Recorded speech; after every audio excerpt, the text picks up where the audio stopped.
구약성경 사무엘상 15장 17절로 23절까지 구약성경 432쪽에 있습니다. 구약성경 432쪽 사무엘상 15장 17절로 23절까지 성경책은 꼭 펴시고요. 성경 글이 작은 분은 앞에 자막 보시고 같이 한 절씩 교독하도록 하겠습니다. 17절 제가 먼저 읽습니다. 사무엘이 이르되 왕이 스스로 작게 여길 그때에 이스라엘 지파의 머리가 되지 아니하셨나이까. 여호와께서 왕에게 기름을 부어 이스라엘 왕을 삼으시고 또 여호와께서 왕을 길로 보내시며 이르시기를 가서 죄인 아말렉 사람을 진멸하되 다 없어지기까지 치라 하셨거늘 어찌하여 왕이 여호와의 목소리를 청종하지 아니하고 탈취하기에만 급하여 여호와께서 악하게 여기시는 일을 행하였나이까. 사울이 사무엘에게 이르되 나는 실로 여호와의 목소리를 청종하여 여호와께서 보내신 일로 가서 아말렉 왕 아각을 끌어왔고 아말렉 사람들을 진멸하였으나 다만 백성이 그 마땅히 멸할 것 중에서 가장 좋은 것으로 길갈에서 당신의 하나님 여호와께 제사하려고 양과 소를 끌어왔나이다 하는지라. 사무엘이 이르되 여호와께서 번제와 다른 제사를 그의 목소리를 청종하는 것을 좋아하심같이 좋아하시겠나이까. 순종이 제사보다 낫고 듣는 것이 순양의 기름보다 나으니. 23절은 같이 읽습니다. 이는 거역하는 것은 점치는 죄와 같고 완고한 것은 사신 우상에게 절하는 죄와 같음이라. 왕이 여호와의 말씀을 버렸으므로 여호와께서도 왕을 버려 왕이 되지 못하게 하셨나이다 하니. 아멘. 오늘 읽은 본문 말씀을 중심으로 처음과 같이라는 제목으로 함께 하나님의 말씀을 참고해 보도록 하겠습니다. 오늘 설교 제목이 뭐라고요? 처음과 같이. 저는 오늘 주일이 지나고 나면 월요일부터 다음 주 설교를 무엇 할까 이렇게 생각합니다. 물론 이렇게 사사기처럼 차례대로 이렇게 쭉 가면 본문은 이렇게 정해지지만 그렇지 않은 경우는 평소에 제가 여러분들에게 전하고 싶었던 말씀들, 생각했던 것들을 이렇게 준비해서 전하는데요. 보통 설교 제목을 정할 때 설교 제목은 본문의 내용을 간절하게 함축해서 설교 제목을 정합니다. 오늘 설교 제목이 뭐라고 그랬죠? 처음과 같이. 여러분, 이 본문의 내용은 사울이 하나님 앞에 겸손할 때, 작은 자로 생각할 때 하나님이 그를 귀히 여겨서 이스라엘의 왕으로 세워주죠. 근데 그가 왕이 된 후에 점점 퇴색해서 처음과 같은 그 마음이 점점 사라지기 시작해요. 그래서 사울 왕의 일생을 사자성어로 묘사하면 용두삼이, 용의 머리처럼 멋지게 시작했는데 뱀꼬리처럼 아주 비참하게 끝나는 그런 모습을 소개하고 있습니다. 제가 이 본문을 묵상하고 처음에 설교 제목을 이렇게 정했어요. 처음처럼을 정하고 가만히 생각해 보니까 많이 듣던 말 같아요. 찾아봤더니 처음처럼이 소주 이름이더라고요. 그래서 이거 설교 제목을 소주 이름으로 지을 수 없다 그래가지고 처음과 같이 이렇게 바꿨습니다. 그래서 설교 제목을 정할 때 권사님 재밌어요? 혹시 신랑이 처음처럼을 같이 하십니까? 아니죠? 네. 설교 제목을 정할 때 올챙이 시절을 기억하라 그게도 한번 써봤다가 초심을 잃지 말자 이것도 써봤다가 처음처럼이 마음에 드는데 영소점이라는 걸려서 처음과 같이 그렇게 제목을 정했어요. 사실 우리가 신앙생활 하면서 내가 예수를 처음 만났을 때 예수 믿고 신앙생활 하면서 성령 충만해서 내가 주님의 기쁨을 위해서 살아야지. 이게 우리 모두에게 다 있어요. 그런 마음이. 어떤 분은 막 눈물 콧물을 흘리면서 그 주님을 만났던 그 아름다운 사랑들. 근데 이게 쭉 이렇게 지속되면 얼마나 좋겠어요.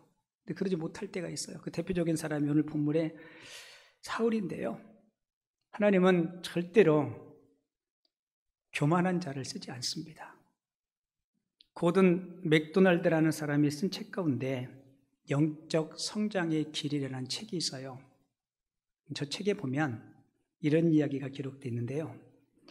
영국의 명문 대학을 졸업한 한 청년이 간디가 이끄는 공동체에 들어와서 살게 됩니다. 공동체에 들어와서 이 영국 명문 대학을 졸업한 청년이 가장 먼저 맡은 일은 화장실을 청소하는 일이었어요. 며칠 못 버티고 이 청년이 간디에게 찾아와서 항의를 하는 거예요. 선생님, 제가 누군지 아십니까? 저는 큰 일을 할 수 있는 사람입니다. 그 이야기를 듣고 간디가 조용히 이렇게 이야기했대요. 나는 젊은이가 큰 일을 할 수 있는 사람임을 압니다. 그러나 내가 모르는 것은 당신이 작은 일도 잘할 수 있는가라는 겁니다. 여러분, 하나님은 절대로 교만한 자를 쓰지 않습니다. 그래서 우리 예수님은 뭐라고 말씀해요?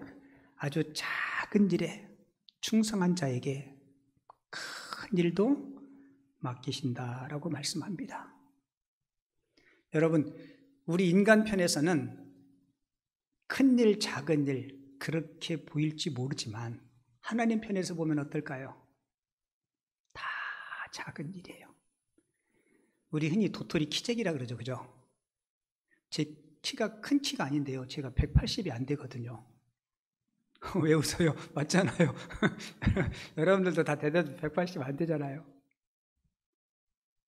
하나님 보실 때 키가 좀 크면 얼마나 크고 작으면 또 얼마나 작겠어요? 저 먼 우주에서 우리가 살고 있는 지구촌을 보면 요만큼 코딱지만하게 보인다 그래요. 그 코딱지만한 지구에 수많은 나라들이 있고 우리는 아시아에서, 대한민국에서, 그것도 반토막난 남쪽에서, 그것도 경기도에서, 그것도 김포에서, 통진에서 크면은 여러분 얼마나 크겠어요?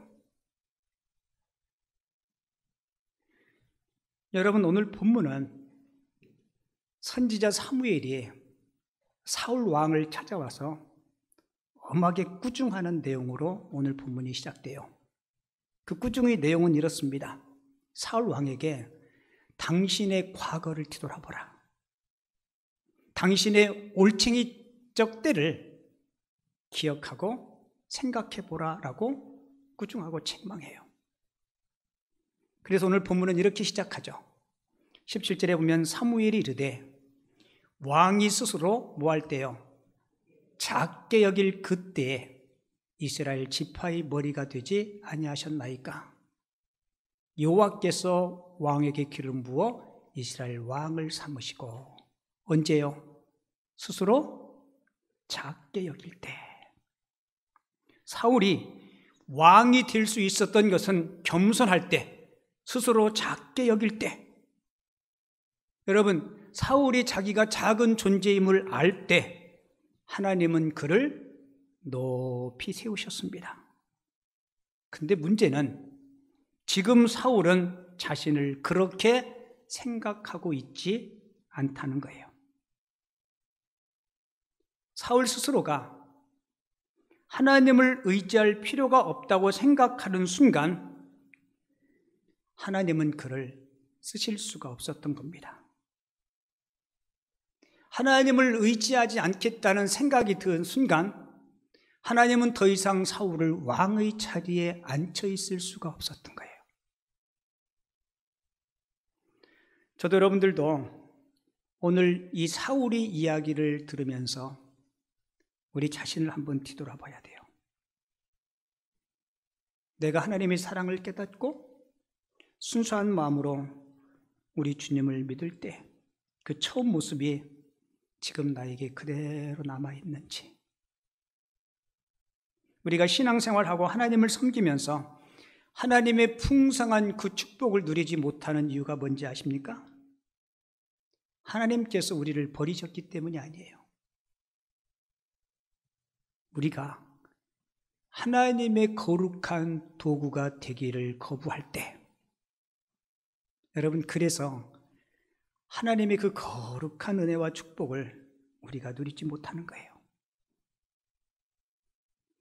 사무엘이 처음 사울을 만나서 그에게 기름 부어 왕을 세울 때 사울이 사무엘에게 이렇게 대답해요.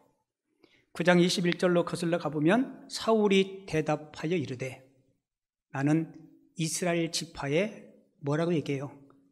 가장 작은 지파 베냐민 사람이 아니니까, 또 나의 가족은 베냐민 지파 모든 가족 중에 가장 미약하지 아니하니까 라고 고백합니다. 이게 사울이 처음 기름 부음 받을 때, 왕으로 세움 받을 때 사울의 마음이었어요. 근데 그가 왕이 된 후에 사울이 살아온 삶의 모습은 전혀 그렇지 못했습니다. 사울의 인생을 한마디로 표현하면, 제가 서두에 사자성을 이야기했죠. 기억하시나요? 용두사미. 용의 머리와 같이 거창하게, 하나님 보시기에 거창하게 겸손하게 그렇게 시작했지만 뱀꼬리처럼 시지부지하게. 여러분도 알다시피 사울이 비참한 생을 마감하지 않습니까? 처음 마음을 끝까지 유지하지 못해서.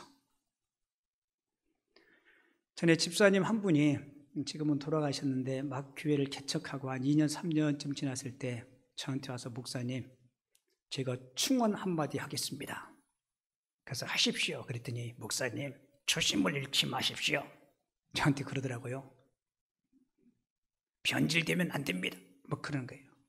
그래서 제가 기도하면 잘 듣겠습니다. 그리고 한마디 했죠. 집사님도 초심을 잃지 마십시오. 사람들은 다른 사람이 초심을 잃지 말라고 그러면 자기는 초심을 놓치는 경우가 있잖아요. 제가 목사라서 결혼식 주례를 많이 하는데요. 제가 맨 처음 결혼식 주례한 게 기억나는데 부목사 때 했어요. 주일날인데 담임 목사님에게 결혼 부탁했더니 목사님은 주일날 예배 인도해야 되니까 못 가니까 저보고 가서 주례하래요. 근데 갔더니 신랑이 나보다 한 살이 더 많아. 저는 먼저 결혼을 했고, 그래가지고 제가 주례식 하면서 까놓고 얘기했어요. 신랑이 저보다 한 살 많은 형님입니다.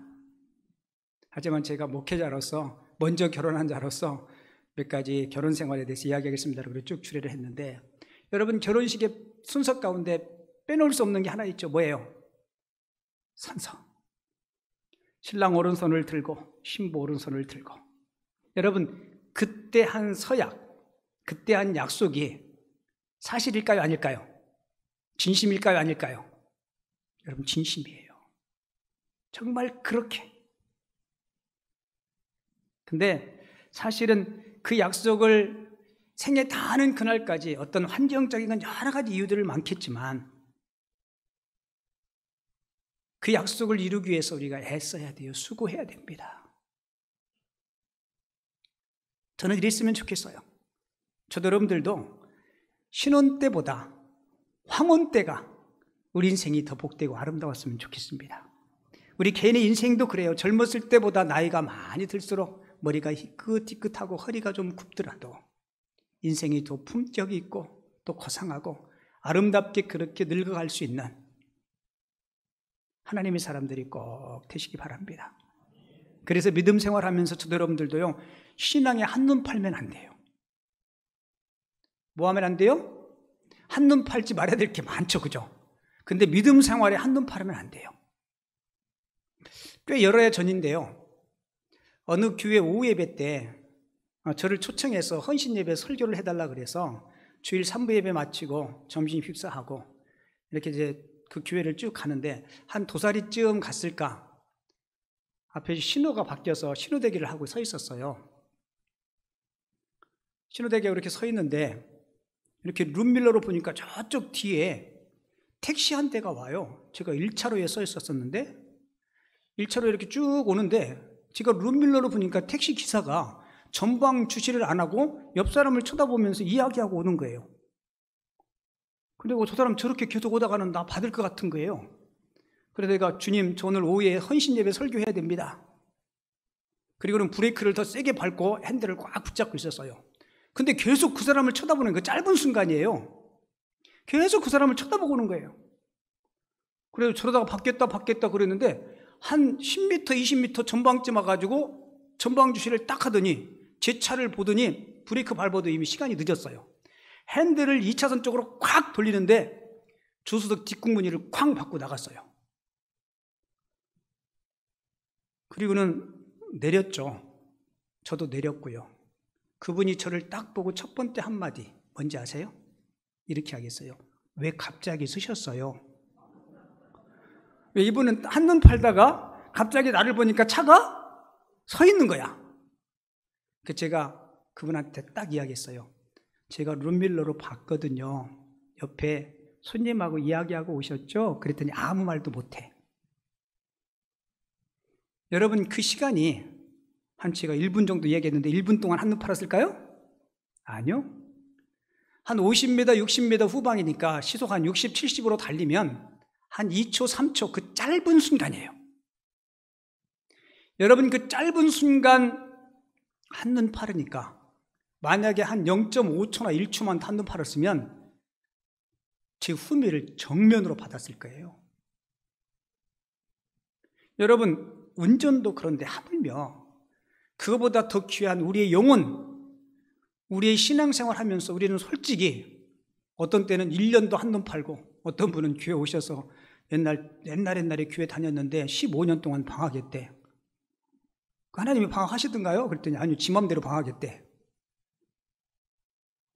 여러분 그렇게 오랫동안 신앙에 한눈 팔고 교회 오면 여러분 그거 회복하기 너무 힘들잖아요.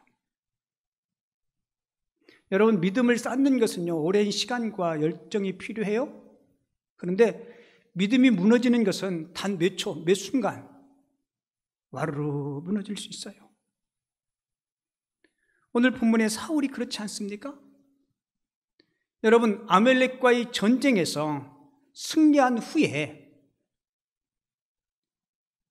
이 하나님이 사울을 버리세요. 엄밀하게 이야기하면 하나님이 버린 게 아니고 사울이 하나님을 등진 거죠. 이 전쟁에서 승리한 후에 오늘 본문 12절을 보면 이 사울이 기념비 하나를 세워요. 근데 여러분 자막 잘 보세요. 기념비 앞에 뭐라고 써 있어요? 사울이 자기를 위하여 기념비를 세우고라고 말씀하고 있습니다. 여러분 성경에 보면 두 가지의 기념비가 등장합니다. 첫 번째 기념비는 하나님의 역사를 기억하는 기념비가 성경에 등장해요.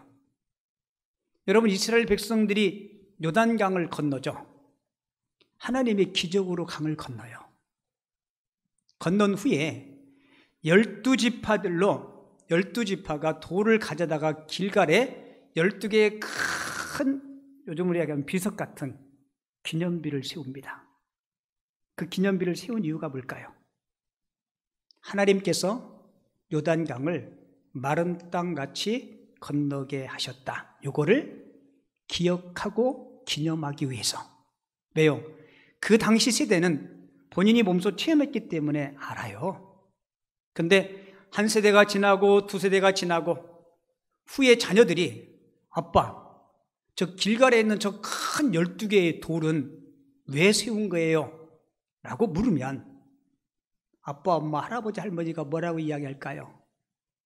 그 옛날에 애굽에서 종살이 할 때 하나님께서 우리 조상들을 인도하고 요단강을 건너는데 강물이 넘실거리는데 그때는 배도 없었고 다리도 없어서 요단강을 어떻게 건널까 고민할 때 하나님이 요단 강물을 막아주셨단다.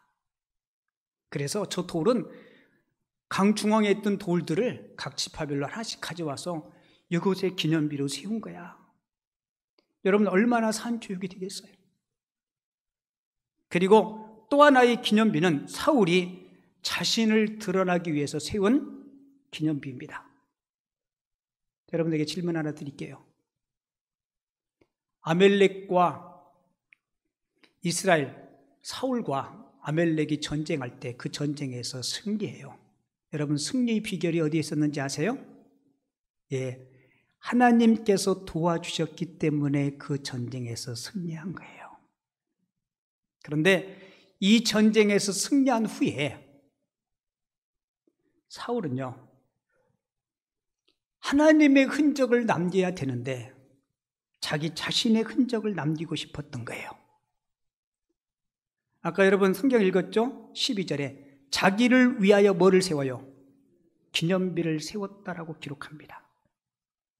여러분 이때부터 사울에게 문제가 생기기 시작해요.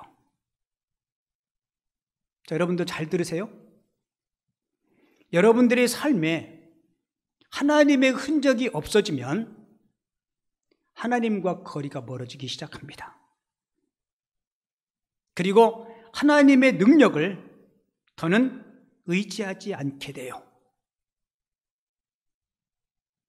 하나님께서 사울을 왕으로 삼으셨는데 더는 하나님의 뜻대로 살지 않으려 할 때 하나님은 사울을 그 왕의 자리에 더 이상 앉히지 않으셨습니다.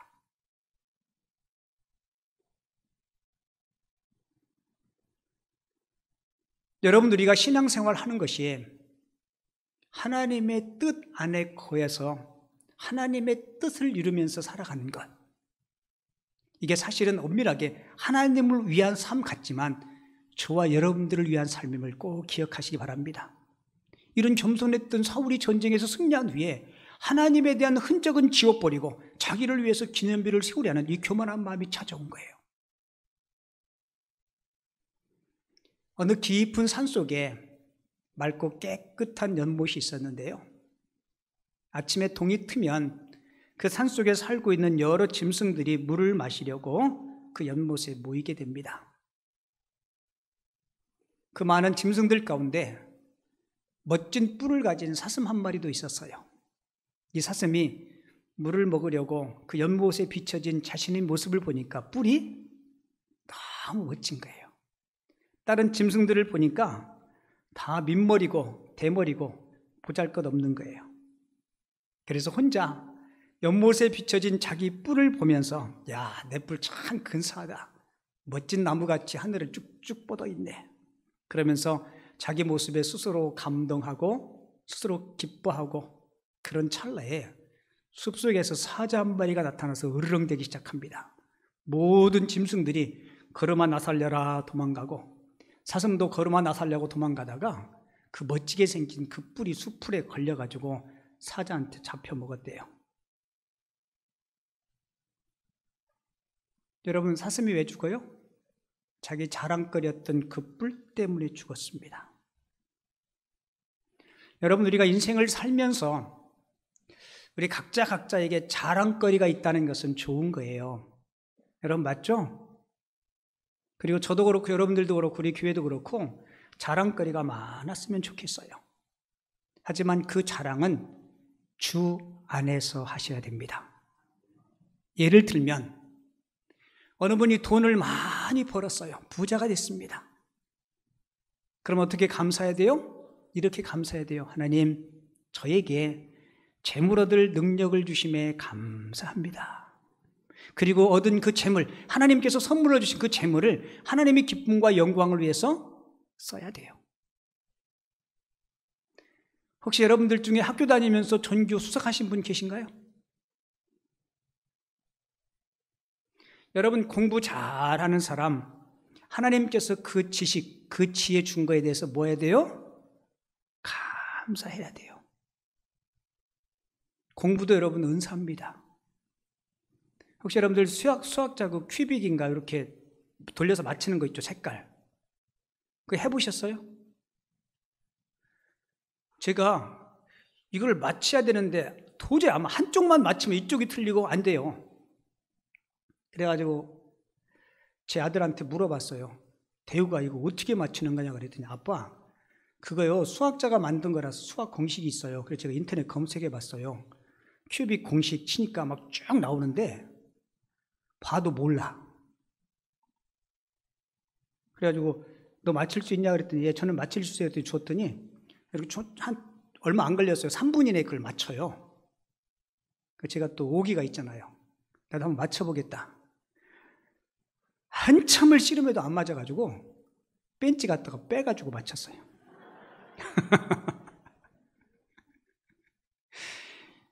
여러분 그 상위 창조적인 1%라 그러죠. 우리 과학자들 있죠. 사실 그 머리를 누가 주신 거예요? 하나님이 주신 거예요. 그러니까 여러분들 머리 나쁘다고요 너무 고민하지 마세요. 하나님은 가장 평범한 분들을 좋아하셔서 평범한 사람들을 가장 많이 만드셨어요. 맞아요? 안 맞아요? IQ 한 100에서 그쪽 왔다 갔다 하는 분들. 근데 자칫 잘못하면 권력 있는 자, 힘 있는 자, 똑똑한 자 이런 사람들이 교만할 수 있어요. 그것이 자기 것이냐? 여러분 하나님은 절대로 교만한 자를 쓰지 않습니다. 사람이 크면 얼마나 크겠어요. 마태복음 17장에 보면 예수님이 제자 3명 베드로, 요한, 야고보 요 3명을 데리고 산에 올라가세요. 흔히 그 산을 변화산이라 그러는데 산 이름이 변화산이 아니고 그 산에 오르셔서 우리 예수님께서 하얗게 깨끗하게 변화되는 모습 때문에 그 산의 이름을 변화산이라 그래요. 예수님의 모습이 확 변화됐는데 그 변화되는 과정 속에 구약의 두 인물이 등장해요. 모세와 엘리야.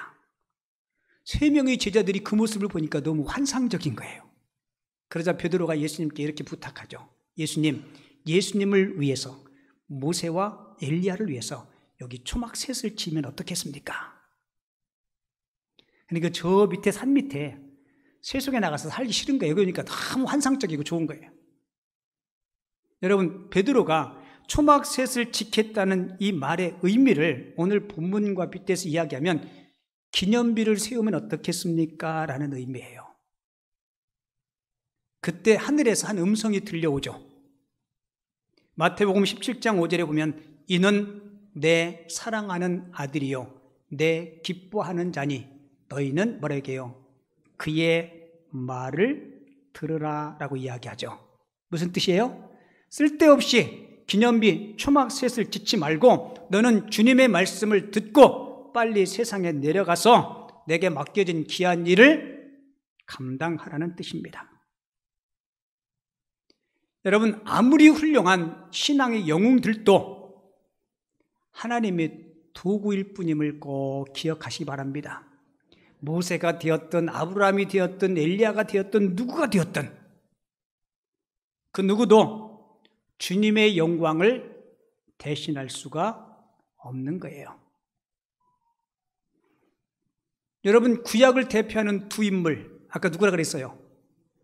모세와 엘리야. 그 중에 모세는요 신명기 34장을 보면 모세의 죽음에 대한 내용이 기록되어 있는데요 신명기 34장 6절에 보면 벳볼 맞은편 모압 땅에 있는 골짜기에 모세가 장사되었고 자, 그 밑에 잘 보세요. 오늘까지 그의 묻힌 곳을 아는 자가 없느니라 라고 기록합니다. 여러분 모세는 정말로 능력자였잖아요. 그죠? 그가 이스라엘 백성들을 애굽에서부터 쭉 인도하는 홍해를 가르게 하신 분이 하나님이시지만 누구를 통해서요? 모세가 잡고 있던 지팡이를 통해서 그 일을 하세요. 광야 40년 동안 사막에서 물을 내게 하신 분도 하나님이 모세를 통해서 하셨어요. 만나와 메추라기 역사, 불뱀의 사건, 이 모든 것이 모세를 통해서 하셨어요.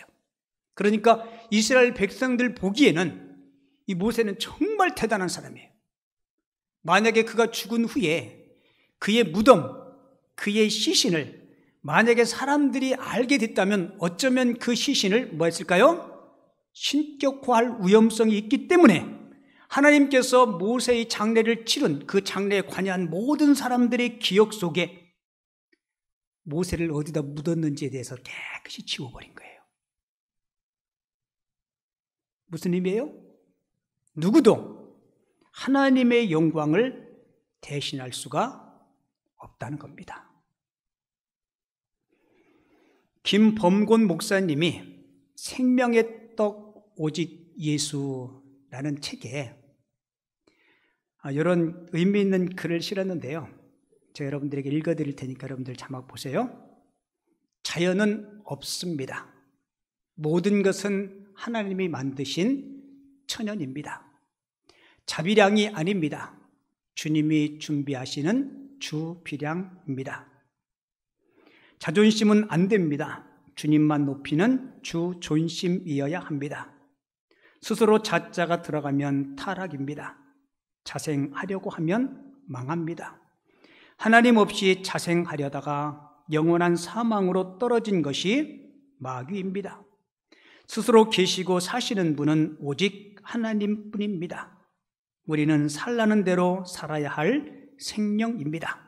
자, 맨 마지막 줄 같이 읽어요. 시작. 스스로가 아닌 오직 예수로, 스스로가 아닌 말씀과 성령으로 살아야 합니다. 할렐루야. 그렇죠. 스스로 자자가 들어가면 여러분 망하는 거예요. 내가 한 것이 아니고 누가 하신 거예요? 하나님이 하신 겁니다. 여러분, 교회도 마찬가지예요. 아무리 크고 웅장한 교회라도 하나님이 그 교회 담임 목사를 통해서 하신 것이 담임 목사 홍계한 게 아니에요. 그러니까 우리는 내가 하나님의 거룩한 도구로 쓰임받음에 감사할 줄 알면 하나님은 더 많은, 더 복되고 충성된 것들을 맡겨주실 줄을 믿습니다. 근데 이 사울이 업적을 이루고 착각한 거예요. 하나님은 아멜렉과의 전쟁에서 모든 전리품을 다 진멸하라 했는데 좋은 것들은 진멸하지 않았어요. 그 모습을 보고 사무엘 선지자가 꾸짖죠. 왜 하나님의 말씀에 순종하지 않고 요 짐승 소리들은 무엇입니까? 그러자 사울이 이렇게 변명해요. 다만 백성이 그 마땅히 멸할 것 중에서 가장 좋은 것으로 길갈에서 당신의 하나님, 하나님을 누구의 하나님이라고 그래요? 당신의 하나님, 사무엘 선지자 당신의 하나님, 여호와께 제사려고 양과 소를 끌어왔나이다. 여러분, 사울은 하나님의 말씀보다 눈에 보이는 물질에 마음을 뺏긴 겁니다. 사실 우리가 살아가는 이 시대요, 재물이, 돈이 하나님보다 우위에 있는 시대에 우리가 살아가요. 여러분이야 그렇지 않겠지만 세상 사람들은 지금 그렇게 살아가요. 근데 문제는 예수 믿는 우리들에게도 그런 사상들이 점점 스며들고 있다는 거예요. 여러분, 착각하시면 안 됩니다. 우리 인생의 행복이 돈과 관련되어 있는 것은 사실이에요. 여러분, 맞죠? 하지만 절대적이진 않습니다. 하나님의 말씀을 어기면서까지 얻게 되는 물질은 참 행복이 될 수 없어요. 이 사울이 불순종으로 하나님께서 사울을 왕의 자리에서 끄집어 내립니다. 여러분, 하나님에 대한 성도들이 순종해야 되는 것이 이만큼 중요해요. 그래서 오늘 본문 22절에 보면 순종이 제사보다 낫고 듣는 것이 순양의 기름보다 낫다라고 이야기하죠. 잘 보세요. 순종을 강조하면서 순종이 제사보다 낫고 뭐 하는 것이요? 이 듣는 것이 뭐예요? 순종을 이야기해요. 여러분, 순종하지 않으면 예수님을 내 마음에 담아둘 수가 없습니다. 말씀을 순종하지 않으면 내 안에 예수님이 계실 수가 없어요. 사랑하는 성도 여러분, 오늘 말씀을 통해서 순종하는 삶이 어떠한 종교적인 행위보다 낫다라는 사실을 꼭 기억하시기 바랍니다. 그리고 순종은 스스로를 작게 여기는 자의 몫이에요. 사울의 출발은 겸손이었고 순종이었습니다. 그런데 전쟁에서 승리하고 오늘 본문 20절 볼게요. 사울이 사무엘에게 이르되 아멜렉 사람들을 진멸하였으나 21절 보세요. 다만 이렇게 시작해요. 여러분 20절을 이렇게 끝나야 돼요. 사울이 사무엘에게 이르되 아멜렉 사람들을 진멸했습니다 라고 끝나야 돼요. 아멘이신가요? 진멸하라면 진멸했습니다 라고 끝나야 돼요. 진멸하였으나 다만 이렇게 끝내요. 여러분 사울이 순종을 해야 하네요. 하긴 해요. 하긴 했는데 끝까지 온전히 하지 못했어요. 한 70%만 하고 나머지 30%는 하지 못한 거예요. 여러분 꼭 기억하세요. 진정한 순종이란 하나님의 마음이 있는 곳에 우리 마음이 있는 것입니다. 우리 같이 한번 내 마음에 담기 위해서 같이 한번 읽어볼게요. 다시 한번 띄워줘요. 진정한 순종이란, 같이 읽어요. 시작. 진정한 순종이란 하나님의 마음이 있는 곳에 우리 마음이 있는 것입니다. 할렐루야. 여러분 우리가 순종하지 못하는 것은요 하나님의 뜻을 모르기 때문이 아니에요. 솔직히 여러분들 하나님의 뜻 알잖아요. 설교 한두 번 들은 거 아니잖아요. 순종하라는 하나님의 말씀이 내 마음에 들지 않기 때문에, 하나님의 말씀보다 내 경험, 내 지식과 내 노하우가 앞서기 때문에 순종이 안 되는 거예요. 지금 사울의 상황이 그렇잖아요. 하나님의 명령을 이해하지 못해서가 아니라 하나님의 이름을 핑계 삼아서 자신이 하고 싶은 것을 지금 한 거예요. 여러분 우리가 이 사울의 이 모습을 보면서 우리에게는 찔림이 없나요? 하나님이 좋아하실 거야. 정말 하나님이 좋아하시는 것인지 아니면 내가 좋아서 하는 것인지 여러분 냉철하게 한번 우리 자신을 성찰해 봐야 돼요. 하나님의 말씀에 하나님의 뜻에 순종하지 않는 것이 얼마나 악한 죄인지를 오늘 성경은 이렇게 하게요. 다시 한번 볼게요. 22절. 순종이 제사보다 낫고 듣는 것이 순양의 기름보다 나으니라. 순종이 없이는 어떤 행위도 하나님이 기뻐하지 않는다는 거예요. 자, 그리고 그 다음 절에 보면 이는 불순종하는 것은, 거역하는 것은 무슨 죄예요? 점치는 죄와 같고 완고한 것은 사신우상하게 절하는 죄와 같다라고 이야기합니다.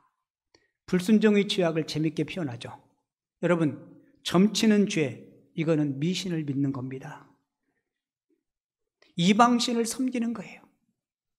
그러니까 불순종은, 하나님의 말씀에 순종하지 않는 것은 단순한 불순종이 아니라 하나님의 길이 아닌 다른 길을 가겠다는 겁니다. 여러분 이만큼 하나님의 말씀을 어기는 죄악이 큰 거예요. 하나님은 이 완고함을 반드시 꺾으십니다. 사울의 완고함은 그의 눈이 더 이상 하나님을 향하지 않았어요. 사실 저와 여러분들이 설교를 들으면서 순종에 대한 이야기 많이 듣죠. 불순종을 쉽게 이야기하면 저와 여러분들의 시선이 하나님을 바라보지 않는 겁니다. 잘 들으세요. 우리 시선이 하나님을 바라보지 않으면 슬그머니 불순종이 찾아와요. 그 불순종은 독과 같아서 우리 몸에 퍼지면 우리 몸을 우리 마음대로 움직일 수 없게 됩니다. 그래서 자꾸 죄악의 구렁텅이로 빠져가는 거예요. 순종은 하나님의 축복이 내게 임하는 통로입니다. 우리 모두 끝까지 처음 마음으로, 처음처럼 순수함으로 하나님을 섬기고 순종의 사람이 되어서 하나님이 예비하신 그 놀라운 평안의 축복들, 그리고 여러분들이 생애 가운데 기도하시고 간구하시는 그 은혜들 풍성히 누릴 수 있는 순종의 사람들이 다 되어줄 수 있기를 주님의 이름으로 축원을 드립니다.